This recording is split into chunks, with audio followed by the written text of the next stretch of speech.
Donc, ce webinaire porte sur le thème de l'agroalimentaire et de la robotique.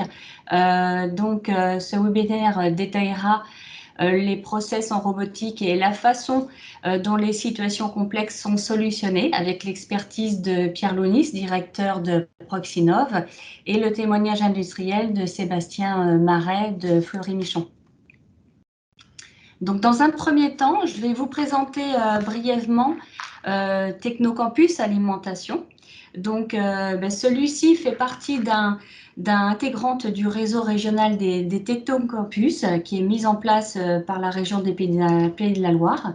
Les technocampus sont des plateformes de recherche technologique mutualisées qui colocalisent des équipements de pointe et des acteurs industriels et académiques majeurs dans les filières stratégiques. Ils sont gérés et animés par Solutions Eco et ils fonctionnent en réseau de manière à favoriser la cross-fertilisation, les échanges et accélérer l'innovation en région. Donc aujourd'hui, comme vous pouvez le voir sur cette slide, il y en a 5 qui sont inaugurés. C'est un réseau qui tend à se développer. Effectivement, le prochain sera inauguré, est robotique et cobotique, et dont l'animateur technologique est Proxinov. Pour le Technocampus Alimentation, l'animateur technologique est Solutions Eco, dont je fais partie, et nous sommes une équipe de 3 personnes. Donc, eh bien voilà, qu'est-ce que le Technocampus Alimentation? Eh bien, c'est un outil qui est dédié à l'innovation alimentaire. Il est au service des entreprises alimentaires. Il a pour vocation de fédérer et d'animer l'ensemble de la communauté régionale qui travaille autour de l'alimentation. Ils permettent d'accéder facilement à l'expertise régionale de pointe, et de s'ouvrir au champ des possibles, de mutualiser et de créer des synergies entreprises, recherche et formation, et pour concevoir des solutions adaptées aux besoins des entreprises et surtout accroître leur compétitivité. Donc, le Technocampus est symbolisé par un bâtiment qui est situé sur le site de la Géraudière au nord de Nantes, à proximité de l'INRAE, ONIRIS, le CTCPA. Voilà, il regroupe 10 acteurs académiques et industriels variés. Et en fait, ce qui en fait un écosystème dynamique propice au partage et à la collaboration. Et, sans oublier, effectivement, même si nous sommes situés sur Nantes, on n'oublie pas les autres départements du 49, 53, 85 et 72. Et donc, comme vous pouvez le constater, nous rayonnons sur le territoire, sur l'ensemble du territoire ligérien. Donc, je vous ai décrit l'environnement du Technocampus Alimentation, mais quelle est sa mission? Donc, en fait, effectivement, il a pour vocation de fédérer et d'animer l'ensemble de l'écosystème régional qui travaille sur l'alimentation saine, durable et responsable. Il est au service des entreprises et il a pour mission de contribuer à renforcer la compétitivité des entreprises agroalimentaires ligériennes en concevant des solutions performantes pour booster leurs innovations. Alors, tout ceci pour mener à bien donc ces missions. L'équipe du Technocampus Alimentation est là pour vous conseiller. Donc, ça signifie, c'est accompagner et conseiller de manière individuelle tous les porteurs de projets, entreprises, entrepreneurs, enseignement supérieur, recherche, en apportant un premier élément de réponse, en orientant vers des dispositifs de financement public et en dirigeant vers des partenaires adéquats, et notamment vers les pôles de compétitivité lorsqu'il y a, en cas de projet du moins collaboratif. Autre mission, c'est de vous accompagner dans vos innovations. C'est d'analyser les signaux faibles, les tendances pour détecter des projets innovants d'études industrielles ou R&D. C'est de contribuer à débloquer des verrous éventuels. Et puis, cross-fertiliser, ça c'est un mot que nous emploierons fréquemment au Technocampus Alimentation, donc cross-fertiliser et accélérer le déploiement des bonnes pratiques des technologies issues d'autres secteurs, d'où notre webinaire en lien avec la robotique. Autre mission, c'est de vous former en anticipant les besoins en formation des entreprises alimentaires et en accompagnant les collaborateurs industriels dans leur montée en compétences, tout en contribuant en amplifiant les liens entre la formation initiale et les entreprises. Autre mission, comme vous pouvez le voir, c'est vous connecter. C'est de vous faire bénéficier de l'effet réseau pour créer une dynamique collective. Donc, les objectifs ici sont de renforcer les collaborations recherche-entreprise sur tout le territoire des Pays de la Loire. C'est de renforcer notamment les liens entre le monde académique et les entreprises et aussi les liens entre les entreprises et les étudiants, nos futurs prescripteurs. À travers tout ceci, c'est effectivement, comme je vous l'ai dit tout à l'heure, c'est d'engager du lien sur la filière et avec d'autres secteurs d'activité au travers du réseau des technocampus. Pardon. Dernière mission, eh bien, c'est de vous apporter de l'information différenciante. C'est de l'apporter de la connaissance sur des sujets d'actualité, des sujets techniques et scientifiques, sur des nouvelles méthodologies via l'organisation de différentes animations et événements. Nous proposons des rendez-vous réguliers qui jalonnent l'année dans les 5 départements du territoire. On va souvent parler, nous, maintenant, des jeudis de l'agro, par exemple. On va parler des rendez-vous Open Innovation, dont ce webinaire en fait partie. Et on va parler des rendez-vous Open Science. Nous proposons également des événements différenciants d'une journée, notamment Food for Sight, l'innovation en immersion. La prochaine édition, nous allons la reporter finalement en 2022 parce que sur cet événement-là, nous avons des conférences, 5 ateliers participatifs et dans les conditions qui nous sont actuelles, c'est difficile d'engager des ateliers participatifs. Autre événement que l'on met en place sous le forme d'une journée, c'est Food for Pack.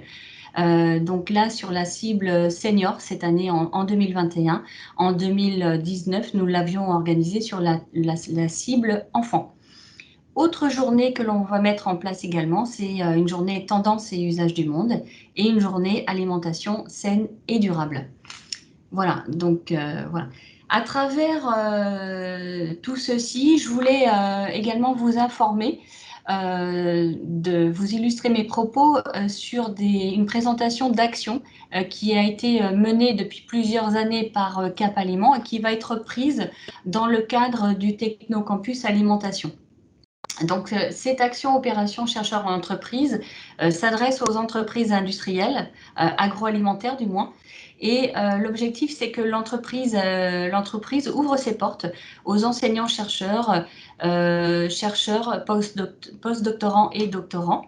Et à l'occasion de cette journée, l'entreprise présente ses différents départements, le département innovation, qualité, innovation, R&D.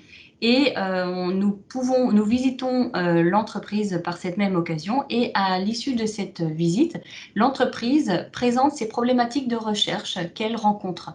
Et avec ce public qui est présent, nous constituons un groupe de pas plus de 10 personnes pour faciliter les échanges lors de cette journée. Cette journée a pour objectif de faire en sorte qu'ils se connaissent mieux, le monde de la recherche et le monde de l'entreprise, et que c'est vraiment dans l'objectif d'envisager, pourquoi pas, d'éventuelles collaborations. Donc, nous avons organisé aujourd'hui 11 opérations chercheurs en entreprise. La dernière était en 2019 chez Lactalis. La suivante devait avoir lieu chez Fleury-Michon en novembre dernier, mais finalement, nous la reportons, j'espère, en 2021, si la situation s'améliore. On croise les doigts. Donc, en fait, je fais un appel aux entreprises agroalimentaires qui sont présentes ce matin.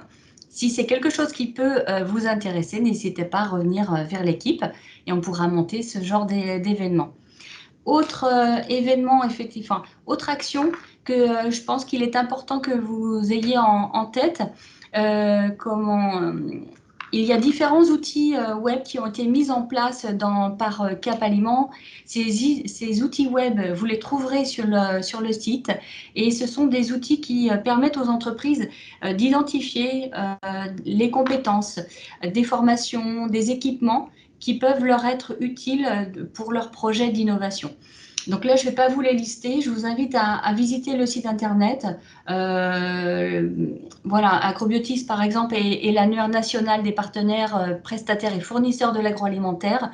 Vous avez un projet, vous souhaitez trouver un prestataire ou un partenaire qui pourrait faire de la prestation à froid ou de la cuisson ou de la haute pression. Enfin voilà, vous aurez ces informations-là via des moteurs de recherche. Donc je vous invite à aller voir tous ces outils qui sont à votre disposition.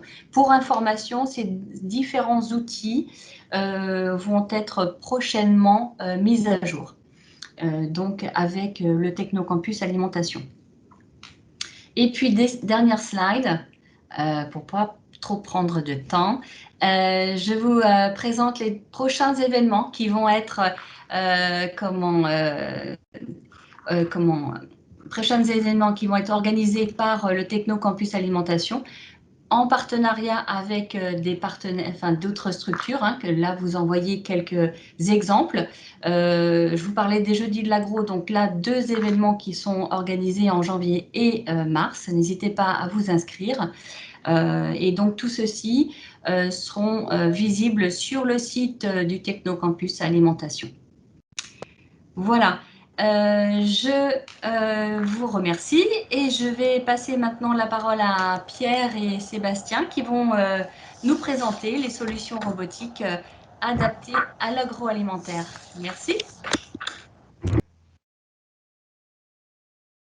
Donc, bonjour à tous. Effectivement, aujourd'hui, nous sommes là pour parler de la robotique dans le monde agroalimentaire et je suis là pour apporter mon témoignage en tant que responsable automatisme dans la société de Fleur et Michon. Donc, Fleur et Michon, nous sommes une société agroalimentaire principalement basée en Vendée, créée en 1905, toujours indépendante et familiale, important, 3e marque la plus vendue en France avec un chiffre d'affaires en 2019 de 747 millions d'euros. Investissement à l'international, nous avons des sociétés Espagne, Pays-Bas, Amérique du Nord, 8 sites de production en France, dont 6 en Vendée. Donc, comme je vous disais tout à l'heure, fortement intégré dans la région Vendée. Donc, voici pour Fleur et Michon. Mon poste au sein de cette société, je suis responsable automatisme et robotique. Donc, ça couvre un grand domaine, tout ce qui est l'automatisme, la robotique industrielle et aussi la vision industrielle. Avant ça, j'ai un passé de 10 ans d'automaticien dans une société de conception de machines spéciales.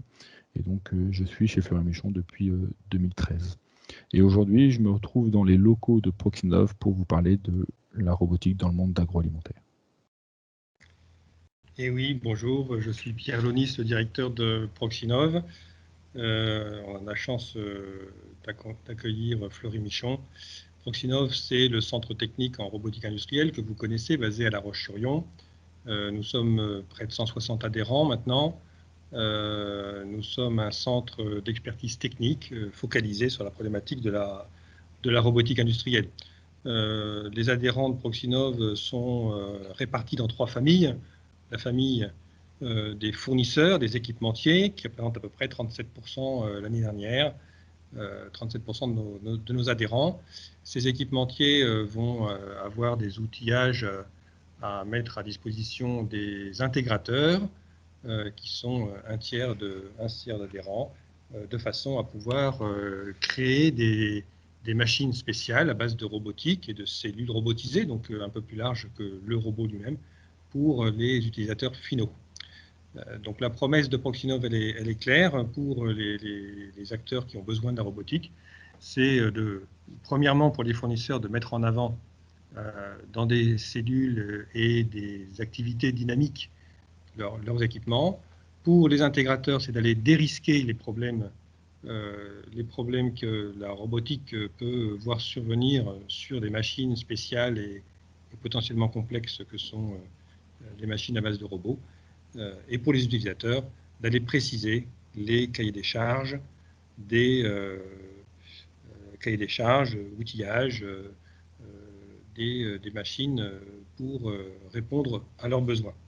Donc, nous avons plusieurs cellules dans nos ateliers et ces cellules nous permettent de réaliser des projets sur des secteurs d'activité divers. Et l'un de ces secteurs d'activité, eh bien, c'est l'agroalimentaire. Donc la cellule agroalimentaire, c'est une de ces cellules qui peuplent le centre de Proxinov. Elle travaille dans des caractéristiques spécifiques qui nous permettent d'aller étudier une partie de l'environnement compliqué du monde agroalimentaire, donc essentiellement sous des contraintes de froid et d'humidité, avec du froid positif. Et ça nous permet de faire du travail sur de la manipulation de produits nus. Le matériel disponible, comme dans beaucoup de nos cellules, est constitué, vous allez le voir, de matériel de vision, de transitique avec du convoyeur, de l'éclairage, et puis des robots avec leurs cartes, de façon à pouvoir constituer une application sur une cellule robotisée dédiée. On voulait vous présenter dans ce sommaire, en guise de sommaire général, notre exposé sur 4 points. Le premier, c'est pouvoir vérifier qu'on est tous en phase sur la problématique de l'intégration de la robotique, avec le pourquoi intégrer la robotique. Ensuite, pouvoir montrer avec l'expérience de Fleury Michon, par l'exemple, la réalité de l'intérêt de cette intégration. Et puis, essayer d'avoir un travail à 4 mains, à 2 têtes, pour pouvoir montrer que la robotique, c'est ce qui se fait aujourd'hui de manière en production, de manière régulière, mais il y a de nouvelles activités qui sont en train de se positionner et qui doivent pouvoir rentrer dans les ateliers, notamment les ateliers de l'agroalimentaire dans les jours, les mois qui viennent. Et enfin, on vous dira quelques mots sur comment on peut faire pour travailler entre un industriel et un centre technique. L'intégration robotique, ce sont 2 points essentiels. Ce sont d'abord de la qualité et du bien-être humain au travail, et puis enfin de la qualité de la production. Donc ces 2 points, on peut les distinguer en deux zones d'intérêt chacune. La première, c'est pour le but, c'est d'améliorer les conditions de travail des salariés. C'est un des points essentiels qui nous font dire que la robotique, c'est un élément pertinent aujourd'hui pour pouvoir remettre du bien-être au travail sur les lignes de production. Et puis, un des éléments qui a été très clairement noté par les différentes CARSAT et autres organismes de l'hygiène santé au travail, c'est d'éviter les troubles musculo-squelettiques. Donc ces 2 points-là sont 2 points essentiels sur la qualité du travail en situation sur les outils de production. Il ne faut pas se leurrer, c'est aussi une nouvelle façon d'automatiser les ateliers, et donc grâce à la robotique, on va améliorer la productivité selon différents axes, que ce soit l'agilité ou les problématiques de cadence. Et donc, on va beaucoup mieux maîtriser le process de fabrication. Donc, intégrer la robotique, la première question qu'on voit que les industriels se posent quand ils amènent cette question sur la table de Proxinov, eh bien, ça pose des questions sur ces différents points, et nous allons chercher à travailler sur ces différents points pour apporter une solution qui s'avérera être viable ou non, mais ce sera l'objet de l'étude, on en reparlera un peu plus tard. Sébastien, je pense que sur ces sujets-là, Fleury Michon n'est pas en reste pour ces problématiques d'intégration de robots dans vos usines. Non, effectivement, nous avons, nous, aujourd'hui, une bonne quantité de robots intégrés dans nos différentes usines. Aujourd'hui, on a environ 100 robots, un peu plus de 100 robots sur toutes nos usines de production, rangés par type de robot pour avoir une vision un peu globale. On a 75% de nos robots qui sont des polyarticulés, qui vont sur des machines un peu plus de palettisation ou de packaging, des installations standards. 20% de robots Delta ou Régnier, aussi appelés robots parallèles, pour des histoires de cadence. Et toujours pour la même chose, histoire de cadence, on a aussi des SCARA, 5% qui va finaliser notre parc sur nos différentes installations. Donc, chez nous, en fait, une intégration classique, c'est plus ce qui est connu aujourd'hui avec les différentes flexibilité et cadence et répétabilité. Là, on voit aujourd'hui à côté, sur la vidéo, une installation qui est présente, nous, dans notre atelier de packaging, quelque chose de très standard, avec rien d'extraordinaire, si ce n'est de la cadence et de la répétabilité que nous devons avoir à faire. Donc là, sur cette installation-là, on se retrouve avec 7 robots dans la même installation, dans un espace assez restreint. Donc ici, la robotique a toute sa place et nous permet en fait d'avoir des gains de productivité sur certaines lignes de production. Ça, c'est une intégration classique. Une seconde, c'est ce que l'appelle nous la palettisation. Donc là, c'est pareil, des choses connues qui permettent de mettre en palette tous nos produits qui sont créés sur nos lignes de production. Gros avantage, comme vous voyez, c'est ce que l'on appelle la flexibilité, qui nous permet de changer de format très rapidement. La question de charge, le robot prend une couche de palette complète, ce qui permet aussi d'avoir ce gain-là versus une opération manuelle, et une répétabilité qui nous permet de monter nos palettes constants et de ne pas avoir de problème de positionnement des colis sur les palettes. Donc là, une installation très simple, très connue, 4 robots qui utilisent chacun 2 lignes de production, avec une navette mobile qui permet d'alimenter en palettes vides et de récupérer les palettes pleines. Donc installation très connue, approuvée, sans gros risque d'intégration. Maintenant, quelque chose qui est beaucoup plus intéressant pour nous dans le secteur agroalimentaire, c'est ce que l'on appelle, nous, l'appréhension des produits nus. On doit, comme pratiquement tout notre process de suremballage, packaging est automatisé à environ 95%. Maintenant, on remonte les lignes de production et les robots sont maintenant au contact direct du produit. Donc, préhension de matière vivante de produits nus. Préhension sans contact, c'est aussi quelque chose que nous regardons de très près. Qui dit préhension de matière vivante dit forcément nettoyabilité, et dit forcément certificat d'alimentarité. L'avantage de l'appréhension sans contact, c'est que on n'aura plus ce problème-là. Donc c'est quelque chose que l'on regarde nous de très près. Et du coup, ici, une vidéo d'une installation non présente chez Fleury Michon, qui a été développée par un intégrateur faisant partie de la sphère de Proxinov. Donc là, on voit directement des produits qui prennent des produits nus et qui les déposent dans une installation. Donc ça, c'est des choses qui, pour nous, commencent à arriver, et du coup, on a besoin de des critères un peu différents et des besoins un peu différents. Autre installation non présente aussi chez Fleury Michon, mais qui est très intéressante, c'est ce que l'on appelle une installation dans un environnement sévère, aussi directement en contact du produit. Vous allez voir, on est nettoyé, et du coup là, on a besoin d'une étanchéité et d'un indice de protection très important. Il ne faut pas que l'eau rentre à l'intérieur des robots et puisse aller contaminer les cartes électroniques et les moteurs. Important aussi, ce que l'on appelle, nous, un robot sans zone de rétention.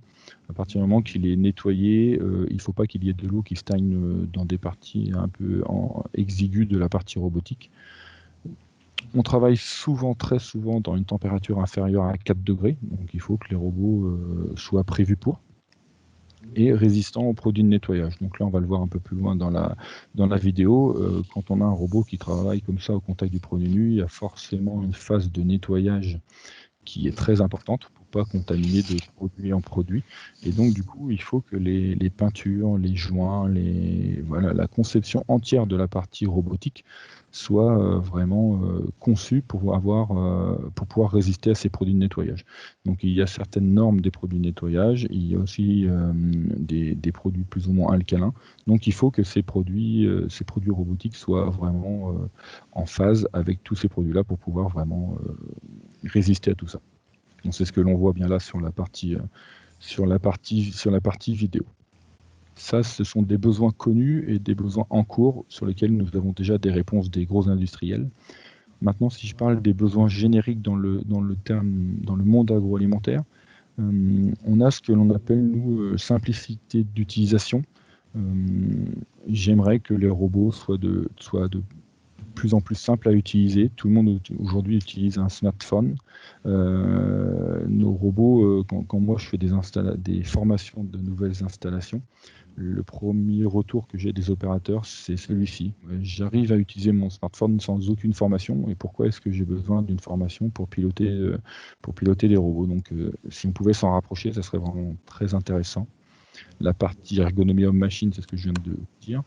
Un autre point intéressant, ça serait d'avoir des ajustements de points, trajectoires simplifiés. Aujourd'hui, nous sommes obligés de faire appel à la maintenance pour corriger un point, ajuster une trajectoire. Si on avait quelque chose de simplifié et de sécurisé, les opérateurs de production pourraient le faire directement en live, et toute une partie aide au diagnostic. Un volet important, la connectivité 4.0. Nous devons nous connecter de plus en plus à des automates, capteurs intelligents, systèmes de vision, supervision. Tout ça pour pouvoir remonter des données dans une base de données, pouvoir les traiter et les redescendre au plus près des opérateurs, ce qui nous permettrait d'avoir des gains de productivité. Et l'autre point, c'est l'outil avancé, maintenance prédictive. On en entend beaucoup parler dans le monde de l'automobile ou aérospatial. C'est quelque chose qui serait intéressant aussi sur ces robots-là, côté agro, pour tout simplement gagner en taux de production, pour planifier les opérations de maintenance prédictive. Connexion à une GMAO, ça pourrait être intéressant que le robot puisse être connecté à une GMAO, savoir si les pièces qui l'utilisent sont présentes en stock ou pas. Et un petit volet amélioration de temps de cycle. C'est toujours un point compliqué en tant qu'automaticien et surtout dans la phase de mise en service et de mise au point de l'installation. Quand on doit gagner quelques pouillèmes pour atteindre la cadence et même augmenter le taux de productivité, on n'a pas forcément d'outils, c'est un peu complexe. Donc si on pouvait avoir des outils avancés sur ces sujets-là, ça serait quand même très intéressant.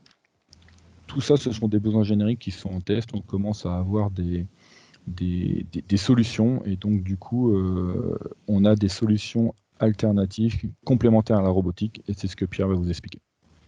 Exactement, en fait on est purement dans des problèmes de gestion de projet technique. Il y a un volet humain qui est important, et on en parlera, mais il y a toute une gestion de projet qu'il nous faut conduire, et qui, comme vous l'avez vu, parce que effectivement, comme ce que tu dis, Sébastien, c'est qu'en fait, au-delà du robot, c'est la fonctionnalité qui est importante. Donc en fait, le robot est entouré de différents accessoires qui sont essentiels. Et donc, c'est la conception d'une cellule robotisée dans son ensemble qui est le propre du métier d'intégrateur. Proxinov vient en appui des intégrateurs pour pouvoir les débusquer des problèmes et puis vérifier que ces problèmes techniques peuvent être résolus. Alors, je ne vais pas avoir le prix Nobel sur ce sujet, mais on a décomposé le travail qu'on doit faire pour la réalisation d'une étude et d'une cellule robotisée en 5 étapes plus une. Et la première de ces étapes, c'est de faire en sorte que l'humain soit tout au début de la chaîne de réflexion.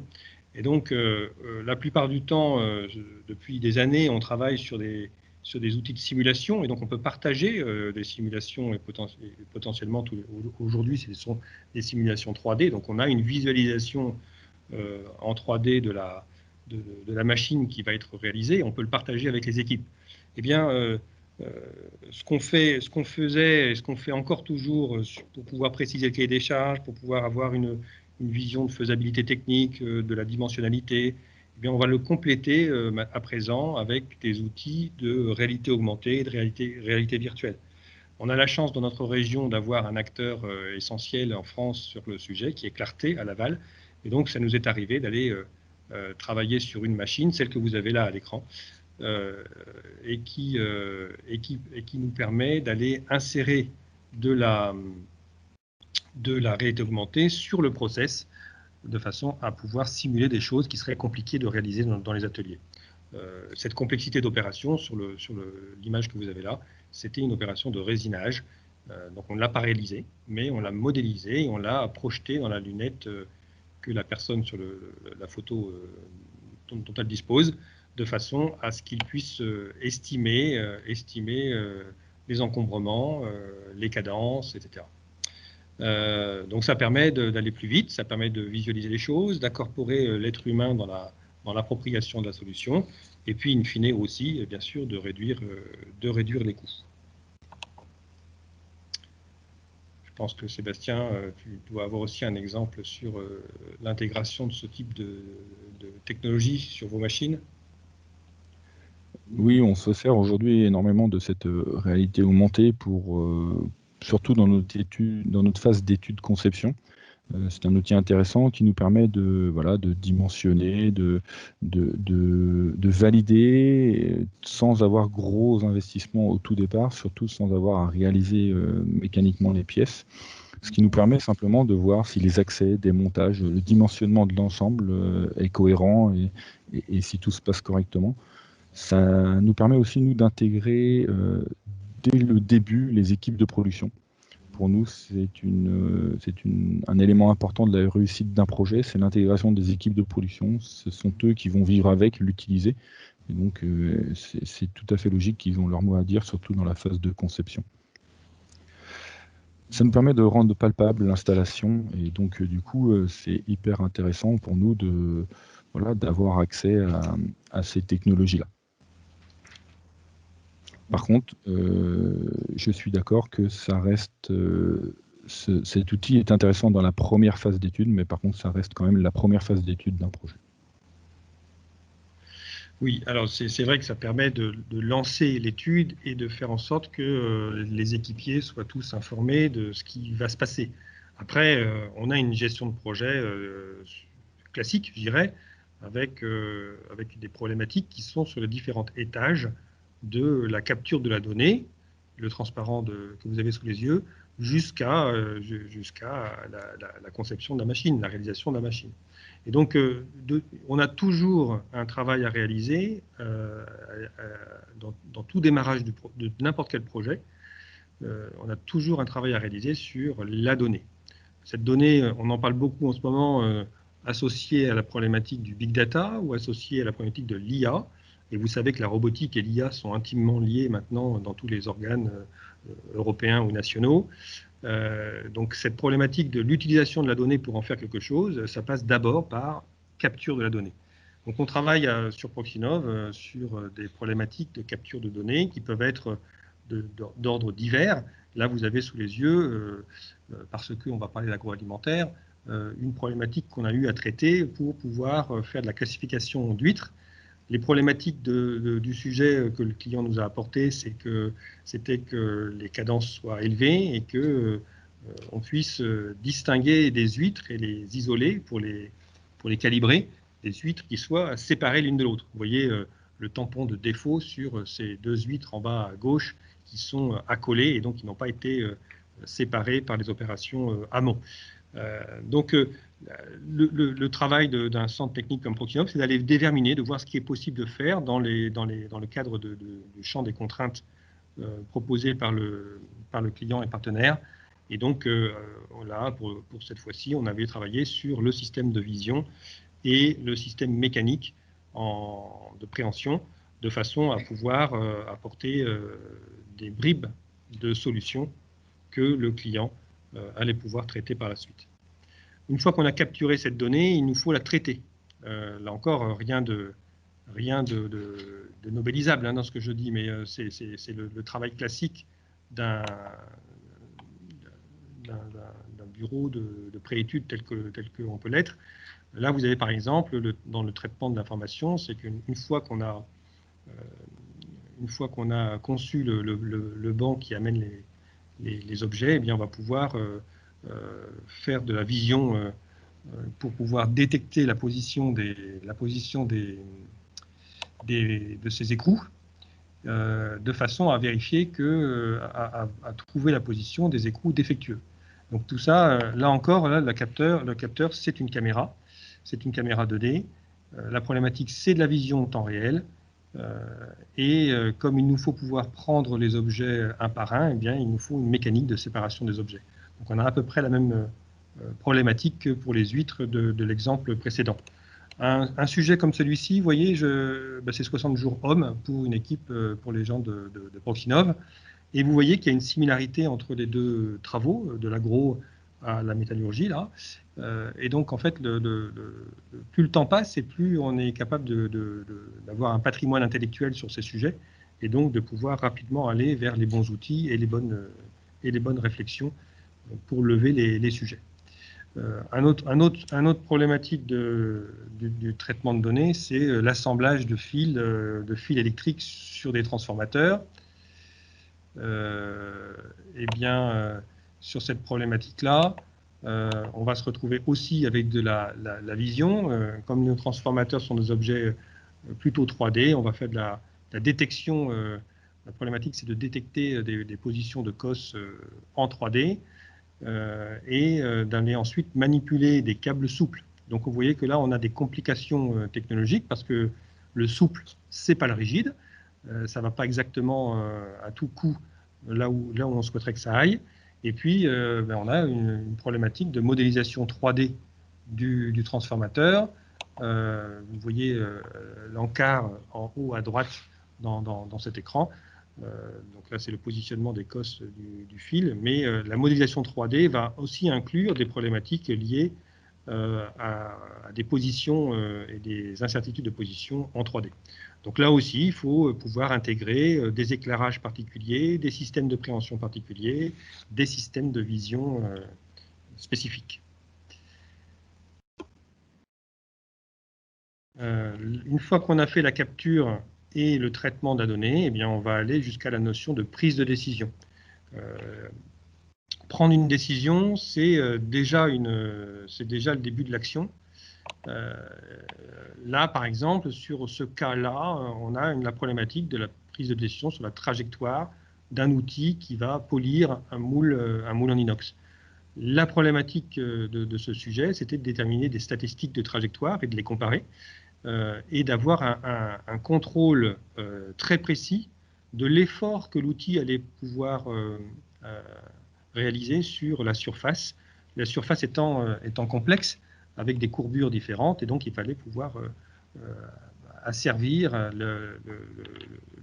la pression de l'outil pour avoir le rendu, l'aspect de surface, le plus proche possible de la problématique du client.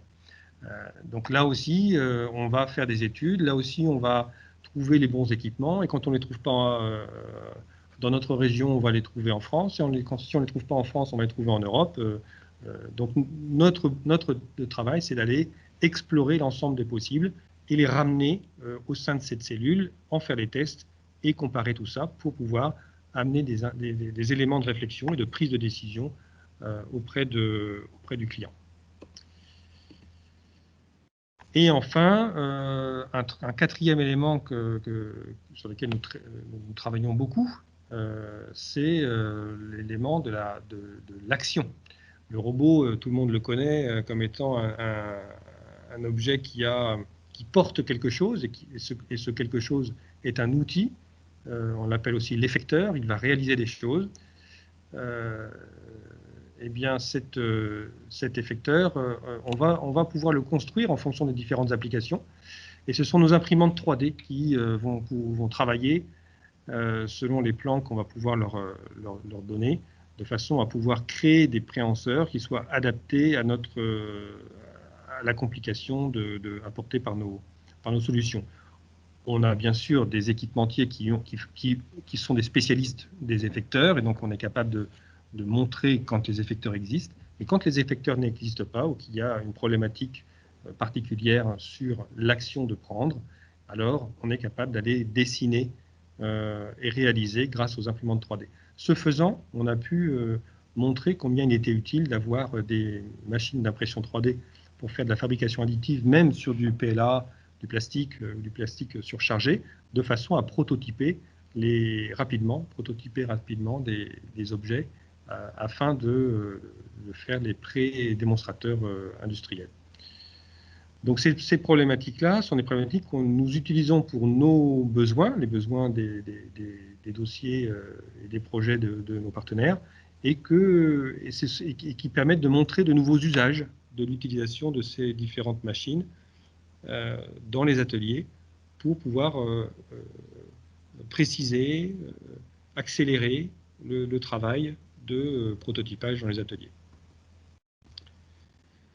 La dernière étape pour nous, telle qu'on peut le concevoir, c'est la mise en service. Vous vous souvenez, en étape 0, on avait la réflexion avec l'ensemble du personnel sur ce que doit être la machine en simulation et en réalité augmentée. Eh bien, la dernière étape, c'est la mise en œuvre sur le terrain. Et donc, non content de faire l'étude technique, les équipes de Proxinov vont avec Fleury Michon, quand c'est avec Fleury Michon, avec les différents clients, dans les ateliers, pour pouvoir apporter la technologie et discuter avec les acteurs, les équipiers, quant à la paramétrisation, à la mise en œuvre, les problématiques de sécurité, etc. etc. Donc cette problématique-là remet très clairement aux yeux de tous la problématique de l'expertise humaine sur le devant de la scène, puisque la machine n'est pas seule, la machine, elle est bien au contraire maîtrisée par l'être humain. Et donc, il y a un certain nombre de règles qu'il nous faut savoir. Et donc, le travail de formation des opérateurs est un travail essentiel qui est opéré par les opérateurs entre les opérateurs et les acteurs de Proxinov. Donc, ça, c'est un ensemble d'étapes qui sont essentielles dans la gestion de projet, et qui peuvent être vues de manière globale par le terme de création de POC, de preuve de concept. Et donc ces différentes étapes vont permettre de construire le POC qui doit être ensuite validé. Et donc la problématique du travail en commun, je ne sais pas comment Fleury Michon a pu vivre les différentes expériences que vous avez pu avoir.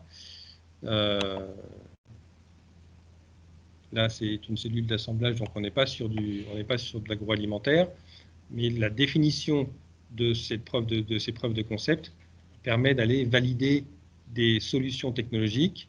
Il y a un vrai travail entre l'humain et la techno, de façon à voir ce qui est intéressant sur le plan de l'application, ce qui est faisable sur le plan de la technologie, de façon à ce que ces différents essais de faisabilité permettent de prendre les décisions essentielles pour la suite du projet dans les ateliers. Donc effectivement, nous, chez Fleury Michon, on a déjà utilisé des installations Proxinov pour pouvoir faire notre POC. On a utilisé la cellule agroalimentaire, ce qui nous a permis, avec un intégrateur aussi partenaire de Proxinov, de pouvoir tester des préhensions sur produits nus sans avoir à investir dans du robot agroalimentaire et en se mettant dans les conditions réelles de notre site de production, c'est-à-dire dans une ambiance à 4 degrés, ce qui nous a permis en fait tout simplement de valider le verrou technique qu'il y avait sur ce projet-là. Et donc du coup, c'est hyper intéressant pour nous en tant qu'utilisateur final et surtout avec le partenariat intégrateur Proxinov de pouvoir utiliser ces installations-là et ce qui nous permet tout simplement de gagner du temps et du coup de gagner de l'argent sur ces projets. Voici ce que nous on a utilisé de Proxinov, mais il existe beaucoup de choses que Proxinov peuvent vous mettre à disposition et ça Pierre va vous expliquer.